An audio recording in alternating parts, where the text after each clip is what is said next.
So, I think we've established that we're cleaning this up. I'm gonna get the rest of this stuff up there. I'll see you at the top when I've got this whole area cleared out.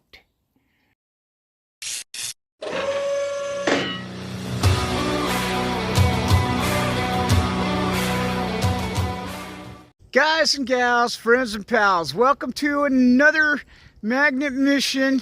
This is my public service announcement. So actually, I was out here at Milton Creek yesterday off of this railroad trestle, and I'll show you what I'm talking about. So here, you might recognize this. It's no longer used by trains, and I want to find out the history on this thing. But if you look here, I was down here and it was at low tide. It's high tide now because this connects to the Columbia River. So even though it's a creek, it's affected by the tides.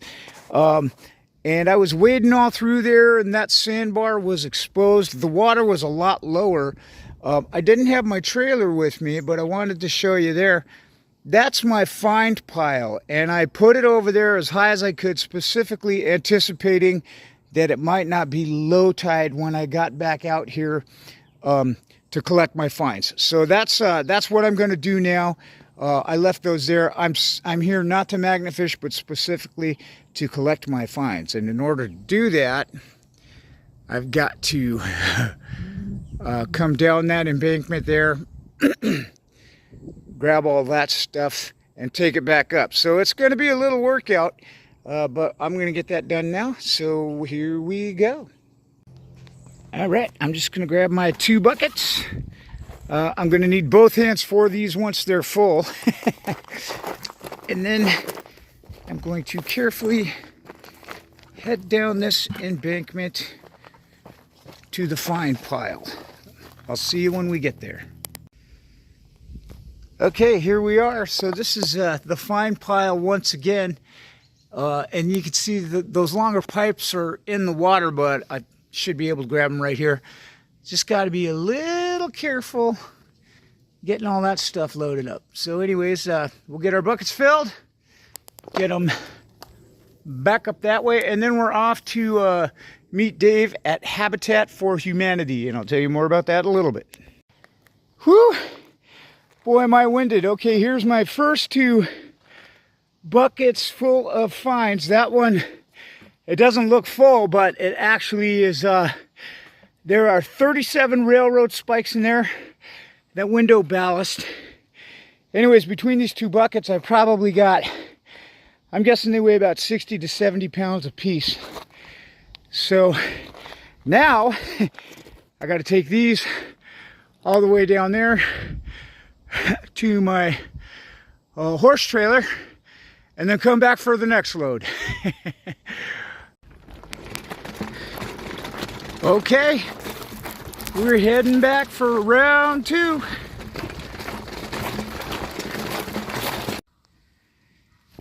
All right, we got 2 more weighing in again about between 50 and 70 pounds each. Back up the hill, back to the trailer. All right, we got 2 more buckets emptied there. And it doesn't look like much, but that's probably about, I don't know, 350 pounds. Crazy, look at that burly spring. That's pretty cool. Railroad plate. All right, back for round 3.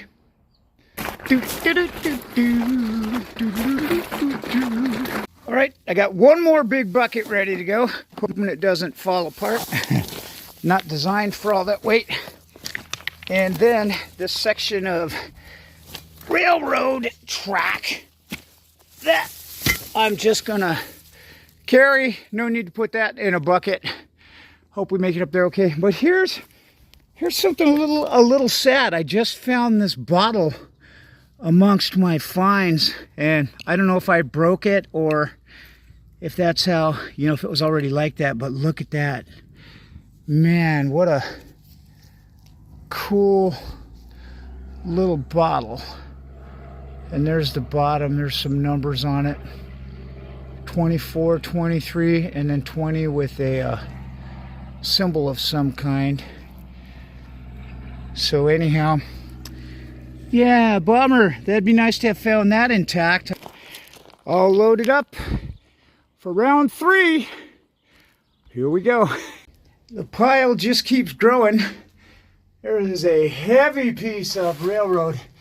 It says line, lack, blurred out, and then Anna. So let's look at that again. Maybe somebody knows more about railroads than I do. Line, lack, covered up there, and then Anna. So that's cool. And then look at this really old seat I found. Incidentally, all this stuff, it takes place over a couple of future magnet missions that actually aren't going to happen until October. But there's a preview, and there's still more stuff to get, so off we go. All right, guys, I don't know if I've actually taken you down the hill yet. I can't take you up the hill because I have both hands full.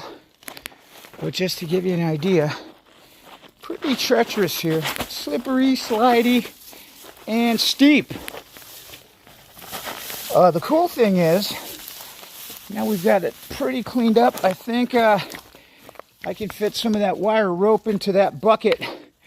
The rest of these pipes are going to have to go up in handfuls. So, I think we've established that we're cleaning this up. I'm going to get the rest of this stuff up there. I'll see you at the top when I've got this whole area cleared out. All right, last load. We'll see how many times I have to stop and reconfigure this mess. Wish me luck. All right, guys, well, I think I showed you before. This is after, and that's how you do it. It was some work. Had to get all the way up that embankment to my cart. But you know what? Once you pull it out of the water, it's your responsibility. So we're going to finish that off. I'll show you a quick before and after picture side by side. And we'll get this to the trailer. And then it's off to Habitat for Humanity. All right. Well, believe it or not, I made it in one go. But I had to walk backwards, just like I'm doing now to film this. So we'll get this stuff loaded up. There is one little find in here I'm going to show you. Really cool, and I'm going to keep it. So I'll meet you at the back of the trailer. All right, guys. So here is my one cool little find that I'm going to keep. It's just a neat little section of chain, and it is on the end of this wire rope here. I brought my bolt cutters, so I'm gonna snip that off and then give you a better look at that little piece of chain. It's really neat. I'm just gonna hang it in my pole barn, but hang tight and I'll show you what we got. All right, here we go. Just in my presumption, a neat piece of logging history. You got a standard piece of chain, but it's got these larger loops, 1, 2, and 3.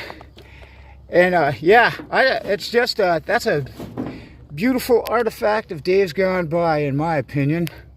All right, guys, I'm here at Habitat for Humanity. I got my load of stuff there, the scrap metal that is gonna go right in here, and they take all the stuff to the scrap yard, and then all the proceeds go to the cause that is Habitat for Humanity.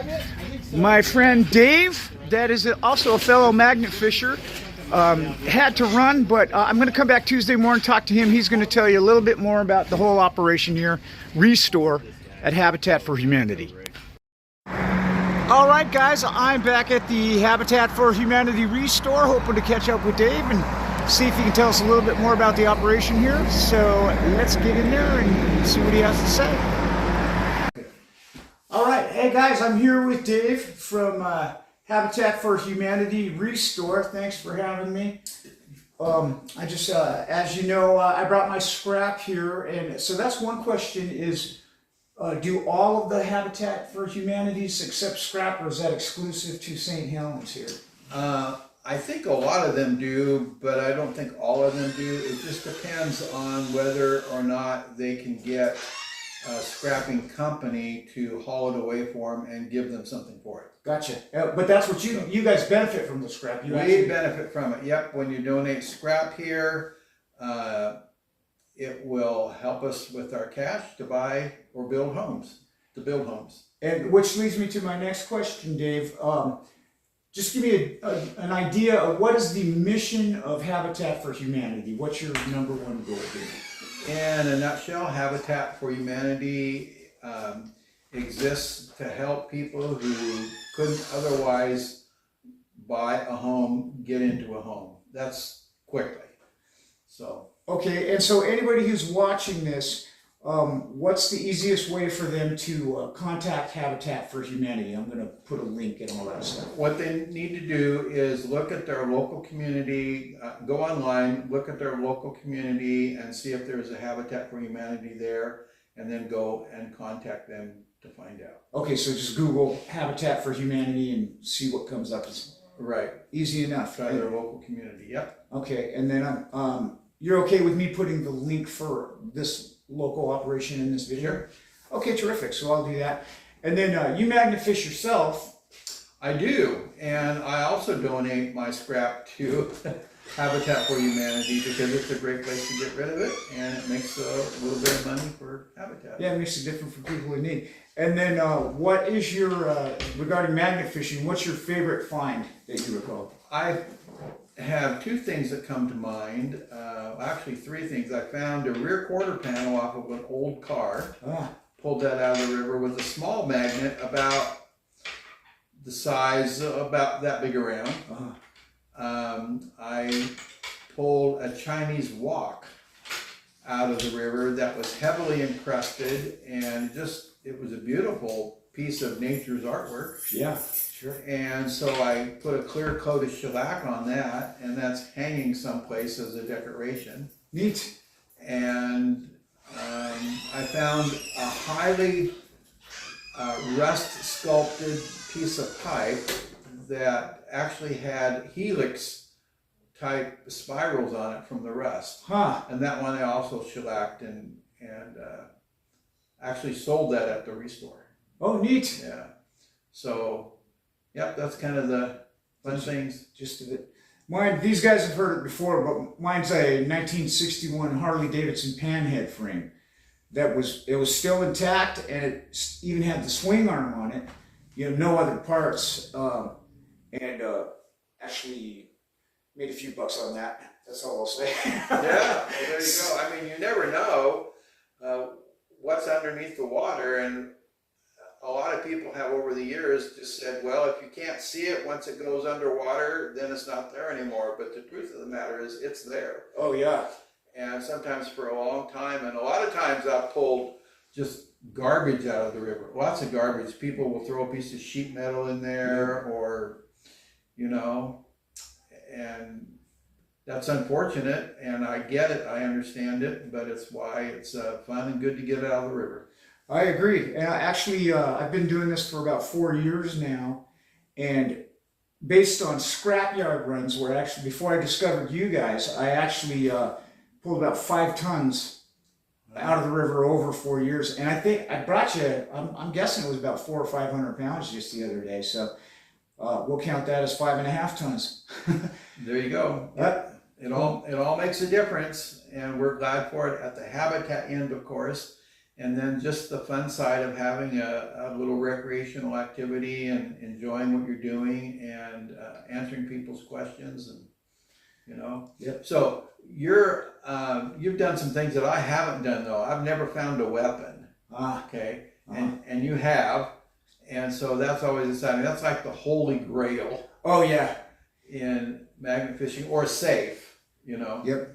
And found so, a couple of those. Yep, you've done a really good job at that. So, and you've enjoyed having your family with you as you do it, and I'm all about that. Oh yeah. Good job. Thank you. I just had my daughter Chloe with me yesterday, looking for a car out in Milwaukee. But so finally, we both magnet fish, but we haven't done it together. So When do you think we might be able to get together and throw some magnets in the water? Who knows when or where, but we'll probably find something sometime. All right, sounds good to me. All right. Thanks for your time, Dave. Take care. All right, guys, well, that's it for this adventure. If you want to donate to Habitat for Humanity in the St. Helens area, here's the contact information. You can call the number or hit up the link. And like Dave said, if you're anywhere else in the United States, you can just Google Habitat for Humanity and it'll give you the location of the facility nearest you. So thanks for everything. If you want a magnet of your own, Brute Magnetics, KRATOS Magnetics, excellent companies, excellent people with excellent products. You can see links in the description below along with my discount code. So thanks again for joining me, and we'll catch you on the next Magnet Mission.